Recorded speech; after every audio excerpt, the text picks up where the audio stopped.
Hello students, today our topic is Aurangzeb. Last topic में हमने आपको शाहजहाँ के बारे में बताया था। शाहजहाँ कौन था? शाहजहाँ औरंगजेब का पिता था और जहांगीर का बेटा था।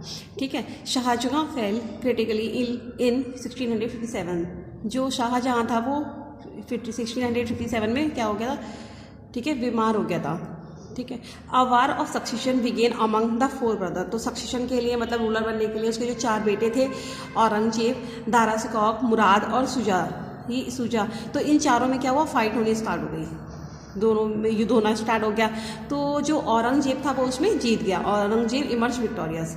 ही इम्प्रेशंस हिज फादर शाहजहाँ, और उसने क्या किया? अपने फादर को बंदी बना लिया और दारा शिकोह जो था उसको उसने किल कर दिया, उसको मार दिया था। And declare himself emperor of the India in 1658। और 1658 में अपने आप को क्या कर दिया था? इंडिया का इम्पीरियर घोषित कर दिया था। So the nobles at the court who were mostly Sunni always bagged him. Aurangzeb after क्रोनिंग himself assume the title of Alamgir. अपने मतलब क्राउनिंग के बाद, अपने सिंहासन पे बैठने के बाद उसने अपने आप को किस चीज़ का टाइटल दिया था? आलमगीर का टाइटल दिया था। He ruled for 50 years till his death in February 1707। इसने जो है 50 ईयर्स तक रूल किया था। ठीक है। औरंगजेब जो था उसने काफ़ी टाइम रूल किया है। मुगल एम्पायर जो भी हम अभी आपको पढ़ा रहे थे, इसमें बहुत से रूलर्स आए थे। इसमें एक औरंगजेब और अकबर, इन्होंने जो है सबसे ज़्यादा टाइम रूल किया था। और उसकी जो डेथ थी वो अहमदनगर में हुई थी 1707 में। The oppressive orthodox policy of the Aurangzeb led to some serious revolt in the country. जो औरंगजेब था ना, उसकी जो पॉलिसी थी बहुत ही अलग थी। मतलब वो जो है एक अनपॉपुलर रूलर रहा है। अनपॉपुलर रूलर क्या होता है कि जैसे ये थे आपके जहांगीर, शाहजहाँ, ठीक, अकबर, ये सब थे पॉपुलर रूलर है। ये मतलब सारे सबको साथ लेके चलते थे और सभी धर्मों की रेस्पेक्ट करते थे। जो राजपूत लोग थे उन लोगों की भी रेस्पेक्ट करते थे। ठीक है। लेकिन जो ये औरंगजेब था ना, ये इनके अपोजिट रहा था। एक कट्टर मुस्लिम राजा रूलर रहा है। इसने क्या किया था? सभी दूसरे धर्मों के लोगों के साथ अत्याचार करता था। ठीक है। और बहुत ज़्यादा भेदभाव करता था। ये मतलब कि ये मुस्लिम लोगों को ज़्यादा प्रायोरिटी देता था। तो इससे अनपॉपुलर रहा है। इसने मतलब इसने भी अपने साम्राज्य को, अपने एम्पायर को बढ़ाया।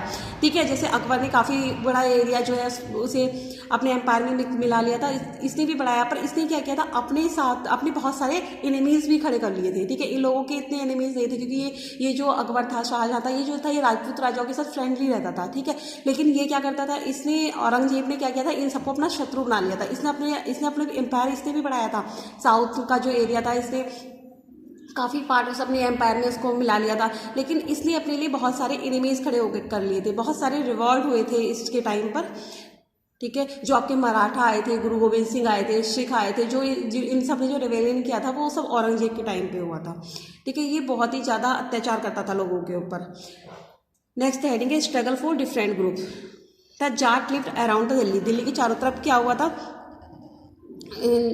जाट लोग रहते थे। तो इसने क्या किया था? काफ़ी स्ट्रगल किया था क्योंकि ये जो है लोगों से अच्छे से बिहेव नहीं करता था। कि जो हिंदू लोग थे उनसे उनकी अच्छी रेस्पेक्ट नहीं करता था।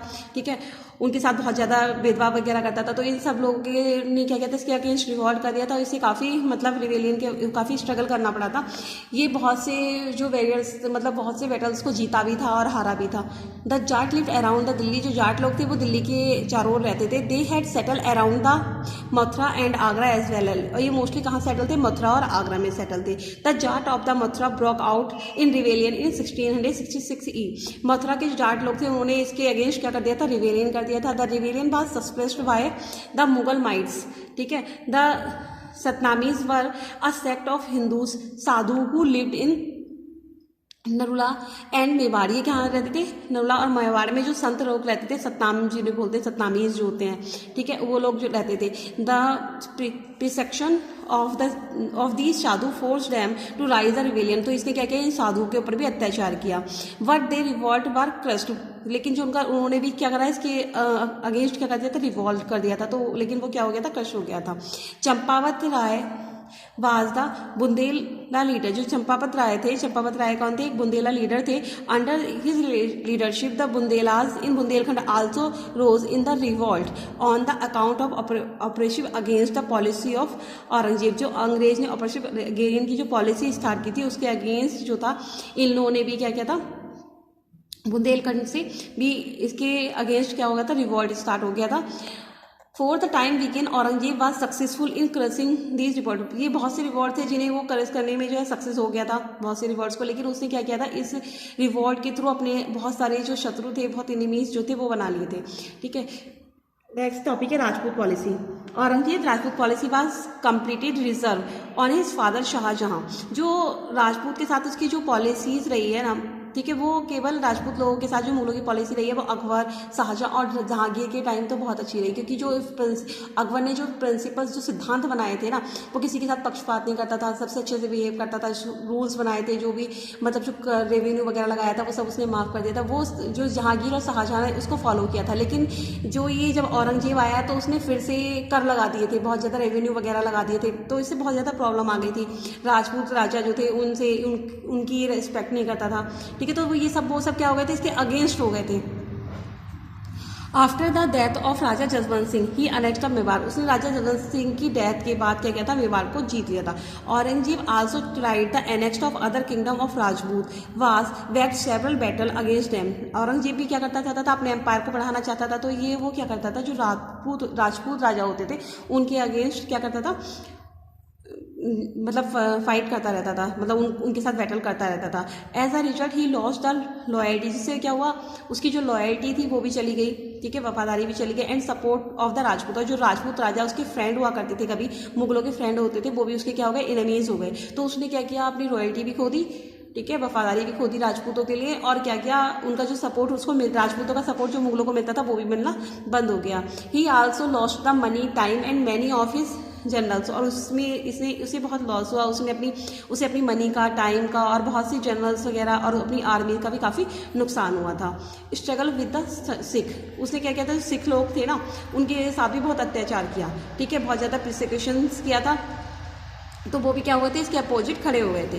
गुरु तेग बहादुर the 19th Guru of the Sikh. जो गुरु तेग बहादुर थे वो 19th गुरु थे सिखों के। Oppose the policy of religious precaution.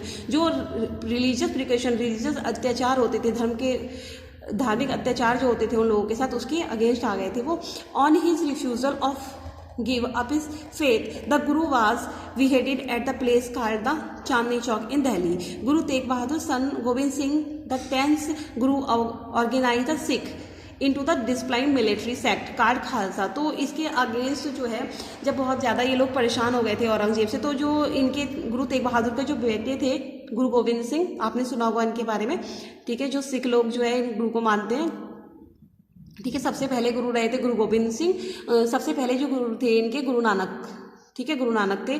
और सब जो इनके 10th गुरु थे वो थे गुरु गोविंद सिंह। ठीक है, तो उन्होंने भी क्या किया था, औरंगजेब के अगेंस्ट एक मिलिट्री बना ली थी। ठीक है, सिखों की एक मिलिट्री बना ली थी जिसको उन्होंने खालसा का नाम दिया था। ठीक है, और औरंगजेब से फाइट की थी। आपने गुरु गोविंद सिंह के बारे में तो काफ़ी कुछ सुना होगा। औरंगजेब इन डेकान। औरंगजेब फिर उसके बाद डेकान का एरिया, जो साउथ का एरिया है ना, उसमें बढ़ा, और उसने वहाँ पे भी क्या किया, बहुत ज़्यादा मतलब अपनी जो है जीतने के लिए उस एरिया को, मतलब पूरा एरिया अपने अंडर में लेने के लिए काफ़ी कंपेन वगैरह जो है किए थे। Aurangzeb spend the last 26 year of his regain in the Deccan. उसने जो है लास्ट में अपने 26 ईयर जो है वो स्पेंड किए थे डेकान में। He wanted to crush the power of the Maratha and strength his position in Deccan. वो क्या करना चाहता था, मराठा की जो पावर को क्रश करना चाहता था और अपनी स्ट्रेंथ और पोजीशन बनाना चाहता था डेकान में। लेकिन जो डेकान एरिया था वहाँ पे मराठा बैठे हुए थे। जो मराठा होते थे वो बहुत एक ग्रेट वेरियर होते थे, मतलब वीर योद्धा होते थे। आपने शिवाजी का नाम सुना होगा, ठीक है, उनकी माँ जीजाबाई थी, काफ़ी साहसी थे। तो ये बहुत ही ग्रेट थे, बहुत ही अच्छे योद्धा रहे हैं जिन्होंने औरंगजेब की आंखों में धूल झोंक दी। मतलब वो कभी भी औरंगजेब से उन्होंने हार नहीं मानी। औरंगजेब ने क्या किया, अपने लिए बहुत सारे एनिमीज खड़े करे, इन लोगों से भी फाइट की उसने। ठीक है, मराठा से शिवाजी जो थे उनसे। तो जब ये शिवाजी जो थे वो एक कट्टर हिंदू थे और ये कट्टर मुस्लिम था, तो इस वजह से शिवाजी ने इसके अगेंस्ट कंपेनियन स्टार्ट कर दिया था। ठीक है।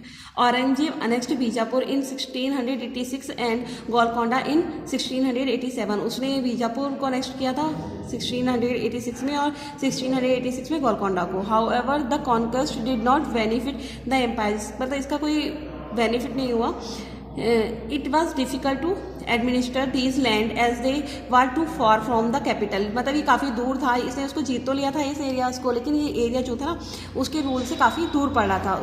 The Marathas were a powerful enemy, जो मराठा थे वो इसके शत्रु बन चुके थे और बहुत ज़्यादा पावरफुल थे। He did not try to make peace with them, ठीक है, वो इसके साथ कभी भी शांति नहीं चाहते थे। दिस वीकेंड द एम्पायर, जो इसकी जो है ये इसकी कमजोरी थी इसके एम्पायर की, क्योंकि ये एरिया जो है उसने जीत लिया, लेकिन वो बाद में फिर मराठाओं ने वापस उससे ले लिया था, क्योंकि वो उसको मतलब उसकी जो कैपिटल थी काफ़ी दूर पड़ रही थी, तो वो उसको अच्छे से एडमिनिस्टर नहीं कर पा रहा था। और मराठा उस टाइम पावरफुल थे और वो हमेशा इसके शत्रु ही रहे हैं।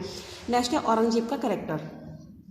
Aurangzeb the king of Aurangzeb was the orthodox god fearing ruler unlike the earlier Mughal empire. ये जो था, अगर जो हमारे पहले के मुगल एम्पायर के जो रूलर रहे हैं जैसे शाहजहाँ, औरंगजेब की तरह नहीं था, ठीक है। He had a very simple life style, इसकी लाइफ स्टाइल बहुत ज़्यादा सिंपल थी। That is why he was popularly called जिंदा पीर और द लिविंग संत, ठीक है, इसको लिविंग संत भी बोलते हैं। As a ruler Aurangzeb was a short sighted, ठीक है, शॉर्ट साइटेड था ये।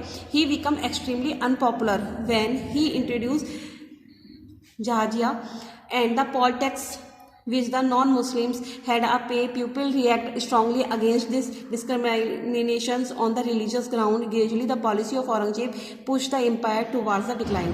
ठीक है, जो औरंगजेब था इसके कैरेक्टर्स में क्या था, ये बहुत ज़्यादा पॉपुलर नहीं रहा, ठीक है। क्यों पॉपुलर नहीं रहा? क्योंकि इसने क्या किया, ये रिलीजियस को ज़्यादा मानता था, धर्म को ज़्यादा मानता था, तो इसने जो नॉन मुस्लिम्स लोग थे उनके ऊपर बहुत ज़्यादा टैक्स लगा दिया था। सब लोग बहुत परेशान हो गए थे और सबके साथ अत्याचार करता था। सभी जो अदर धर्म के जो लोग होते थे, जैसे सिख आए, जाट आए, इसमें मराठा थे, ठीक है, और इन लोगों के साथ क्या करता था, वो प्रीसेक्यूशंस करता था, बहुत ज़्यादा रिलीजियस प्रीसेक्यूशंस करता था, बहुत ज़्यादा कर वगैरह लगा रखा था, तो उन सबको इसने बहुत ज़्यादा परेशान कर रखा था। जो और सब जो पहले जो भी रूलर्स आए थे, शाहजहाँ, औरंगजेब, इन लोगों ने क्या किया था, एज ए फ्रेंडली रहते थे ये और सभी रिलीजियस के साथ, सभी को मानते थे।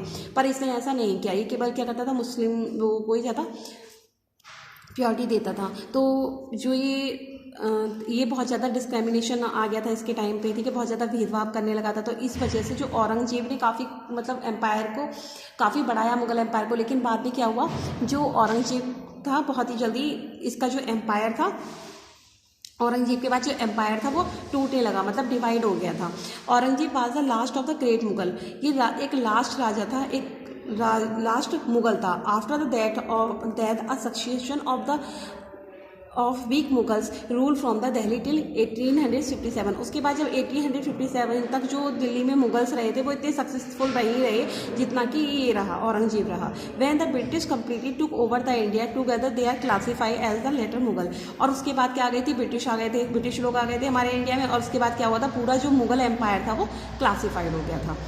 नेक्स्ट वीडियो में हम मुगल कोर्स हेडिंग एक्सप्लेन करेंगे। Thank you.